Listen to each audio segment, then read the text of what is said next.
오늘은 교회가 전통적으로 지키고 있는 어버이 주일입니다. 기독교는 효의 종교입니다.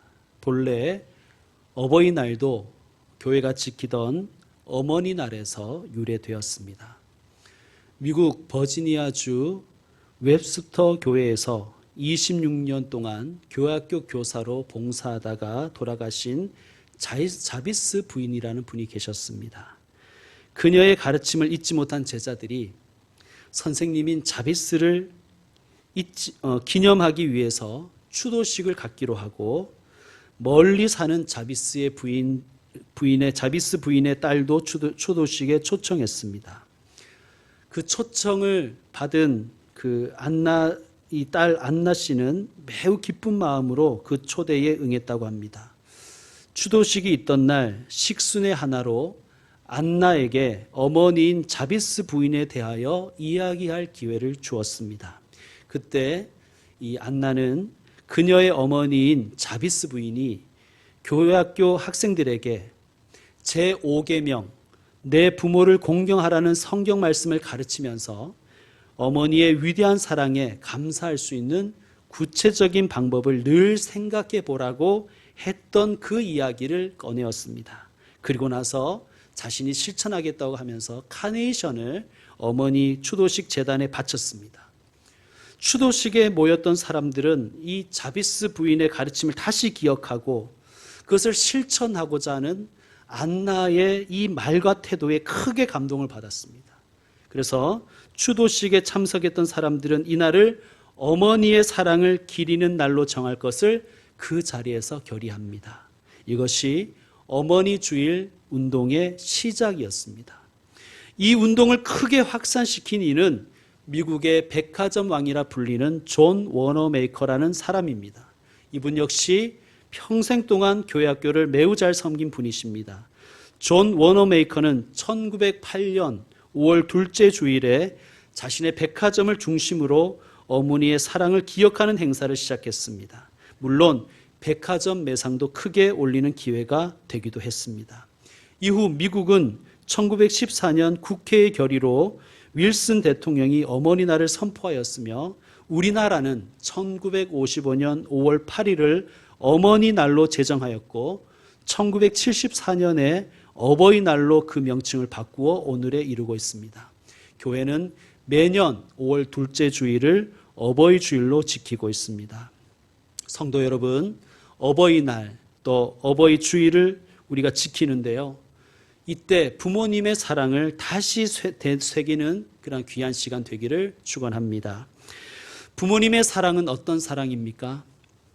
오늘 본문은 부모님의 사랑을 가르치려는 말씀은 물론 아닙니다. 본문은 회개하고 돌아오는 자를 용서하시는 하나님의 사랑을 예수님이 비유로 말씀하신 거예요. 그런데 이 본문을 통해서 우리는 아버지의 심정을, 부모님의 심정을 조금이라도 살필 수가 있기에 이 본문을 택했습니다. 일명 이 본문을 우리는 탕자의 비유라고 하지요. 그런데 팀 켈러라는 목사님은 이 본문을 가지고 탕부 하나님이라는 제목의 책을 쓰기도 했습니다. 탕부의 탕자는 무모할 정도로 씀씀이가 해프다는 뜻으로 하나도 남김없이 다 쓴다는 의미입니다. 여러분, 부모님의 사랑이 그렇지 않습니까? 부모님의 사랑은 무모할 정도로 낭비하는 해픈 사랑입니다. 부모님의 사랑은 하나도 남김없이 다 베푸는 사랑이지 않습니까? 부모님은 우리를 기다리느라 그 귀한 시간을 다 낭비하신 사랑입니다. 양친할 때 그 친자를 어버이 친자라고 하죠. 그런데 이 한자가 재밌습니다. 설립자와 나무목자와 돌견자가 합쳐져서 어버이 친자가 되었습니다. 그래서 어떤 분은 이 한자를 집 나간 아들을 나무 위에 올라서서 기다리는 아버지를 뜻한다고 풀었더군요. 오늘 본문의 아버지가 그렇습니다. 여러분 20절 말씀 다시 한번 읽어주십시오. 20절 말씀 시작.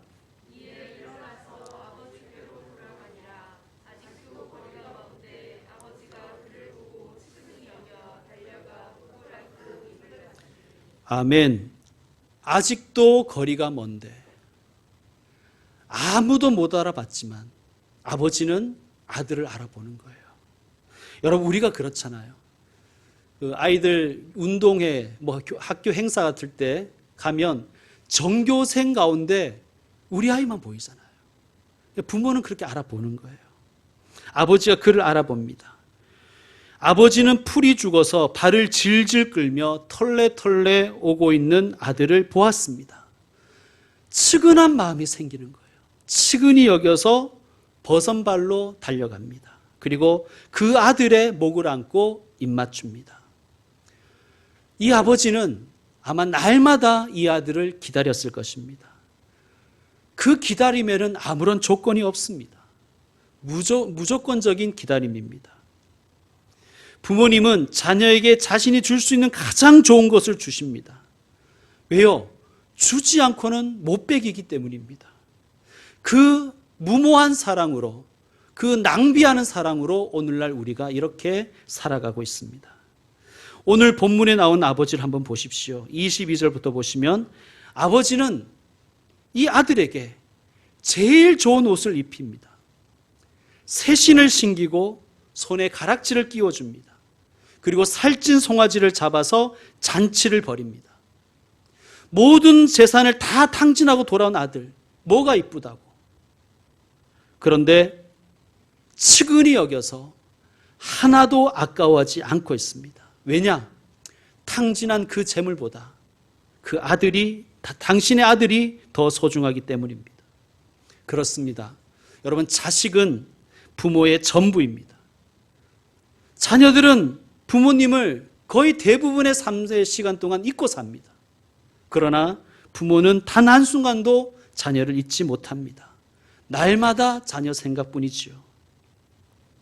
자, 여러분, 저와 여러분이 가진 이 성경책을 보면 성경 찬송가 표지 안쪽에 세 가지 아주 중요한 글들이 인쇄되어 있습니다.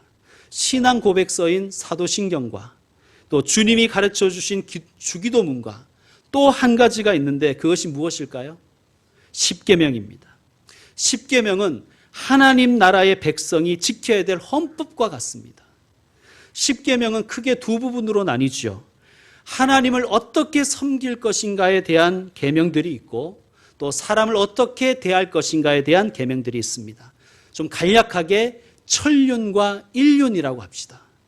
사람이 지켜야 될 일륜, 그 일륜의 첫 번째로 하나님 무엇을 명령하십니까? 내 부모를 공경하라. 여러분, 왜 첫 번째 그 일륜에 부모님을 공경하라는 명령을 하셨을까요? 우리의 못된 습성을 너무 잘 알기 때문입니다. 우리는 부모님을 잊고 살아가는 그런 못된 습성이 우리에게 있기 때문입니다. 하나님께서 인륜의 첫 번째 계명으로 부모 경경을 주신 것은 부모님의 은혜를 다 갚을 수는 없더라도 그 은혜를 잊고 살지는 말라는 의미일 것입니다. 사람이라고 다 사람이 아니죠. 사람이 사람 도리, 인륜을 지켜야 사람이지 않습니까? 부모의 도리인 인륜의 가장 첫 번째가 부모 공경입니다. 10계명의 인륜에 해당하는 계명들 여러분이 가만히 보시면 5번째 계명을 빼고 6번째부터 10번째 계명까지는 다 하지 말라는 계명이에요. 살인하지 말라, 간음하지 말라, 도둑질하지 말라, 내 이웃에 대하여 거짓 증거하지 말라, 내 이웃의 집을 탐내지 말라. 여러분, 하지 말라는 명령은 이게 소극적인 명령이죠. 이 명령은 안 하면 되는 거예요. 안 하면. 그런데 제5계명은 유일하게 적극적 명령입니다. 내 부모를 공경하라. 효도는 해도 되고 안 해도 되는 선택사항이 아니라 인간이라면 마땅히 반드시 해야 될 의무라는 뜻입니다. 그리고 제5계명은요, 천륜과 일륜 사이에 있지요. 어떤 학자는 그래서 제5계명은 일륜이 아니라 천륜에 넣어야 된다고 주장하는 분도 있습니다.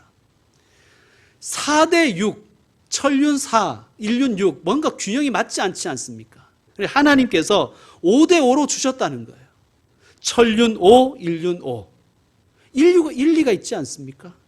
여러분, 우리는 부모님을 공경하는 것을 일륜이라고도 하지만 또 천륜이라고도 하지 않습니까?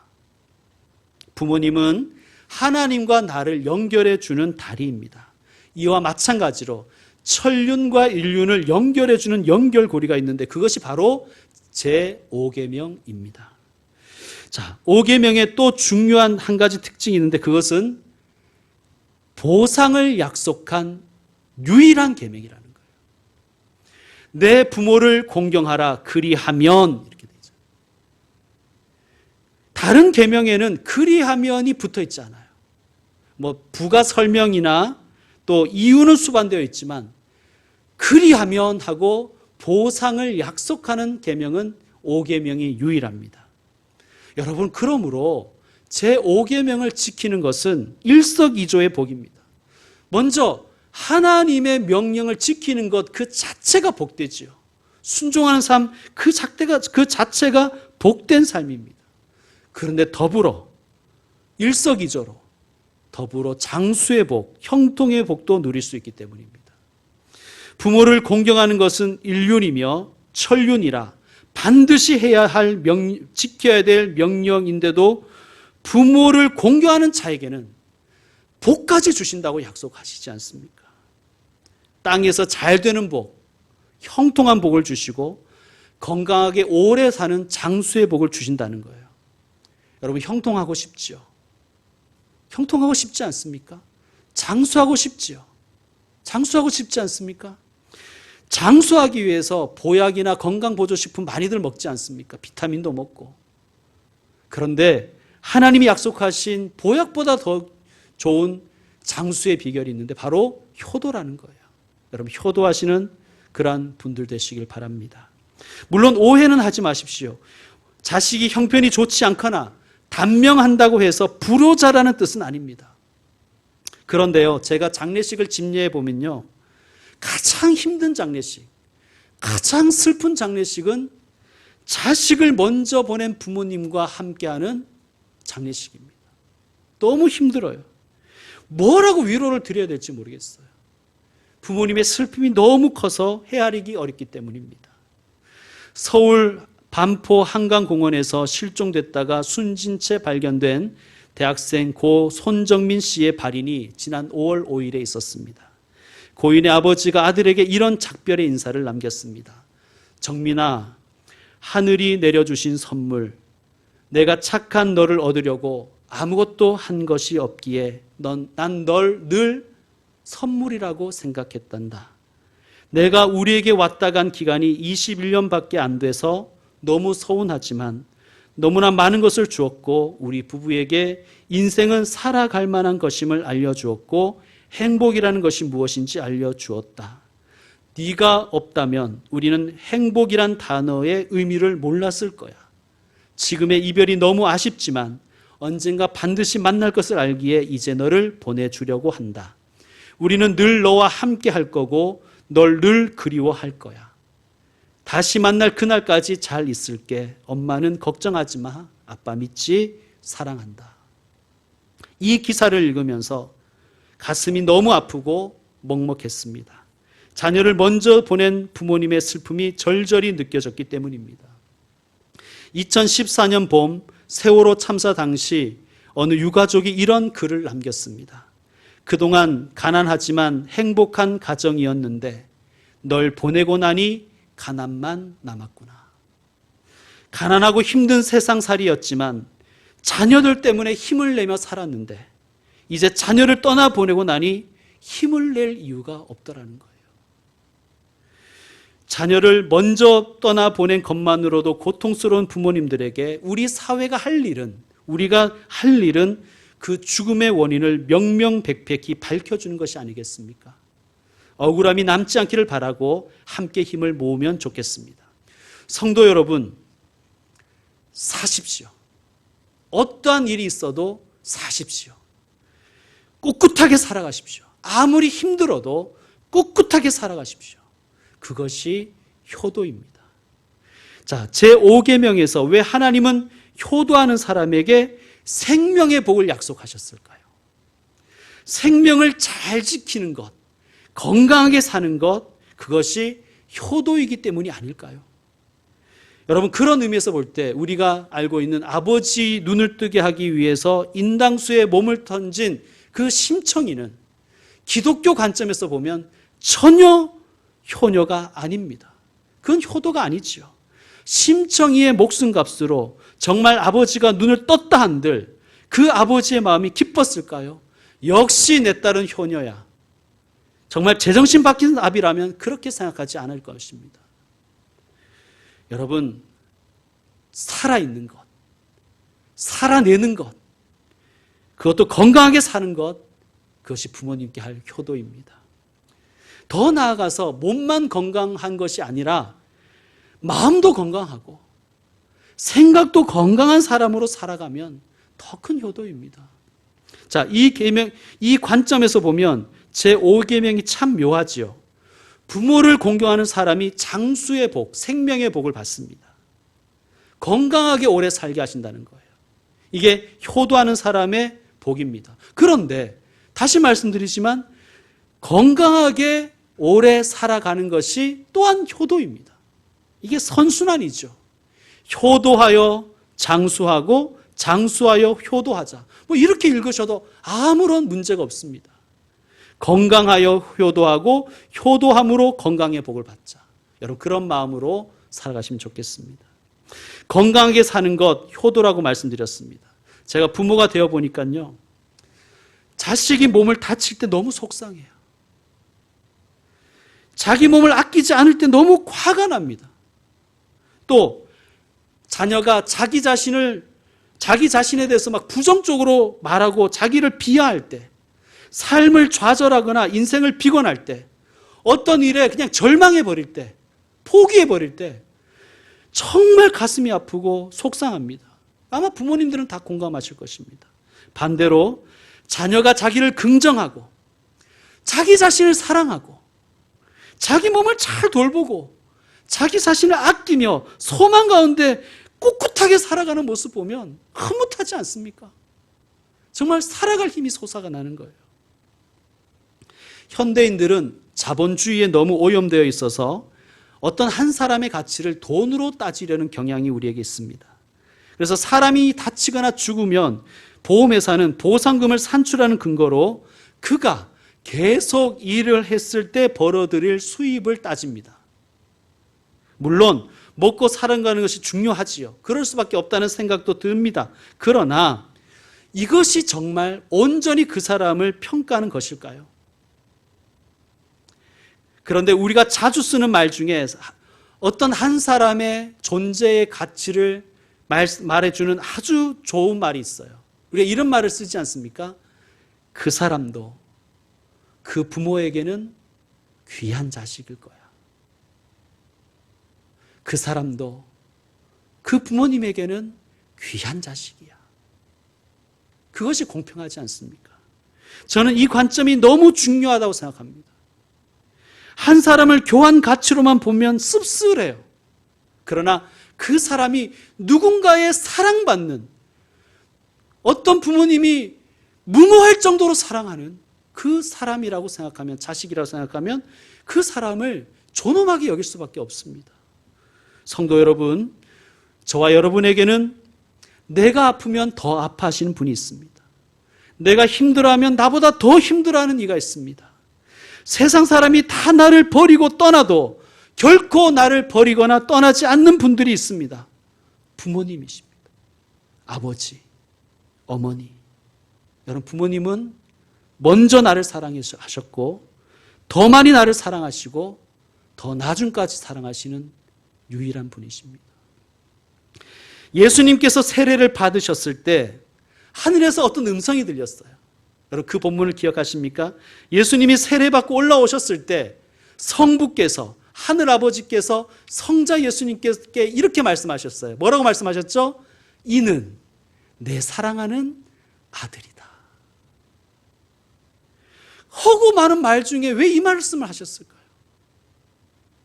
성부께서는 성자 예수님이 아버지가 나를 사랑하신다, 이 말씀을 늘 기억하기 원하셨던 것이 아닐까요? 예수님이 그 힘든 구원의 사역을 펼쳐가실 때 이는 내 사랑하는 아들이다. 이 말씀을 언제나 기억하기를 원하셨을 것입니다. 신은 어느 곳에나 있을 수 없어서 어머니를 주셨다는 격언이 있지요. 여러분, 부모님을 통해서 우리는 내가 사랑받는 존재라는 것을 깨닫습니다.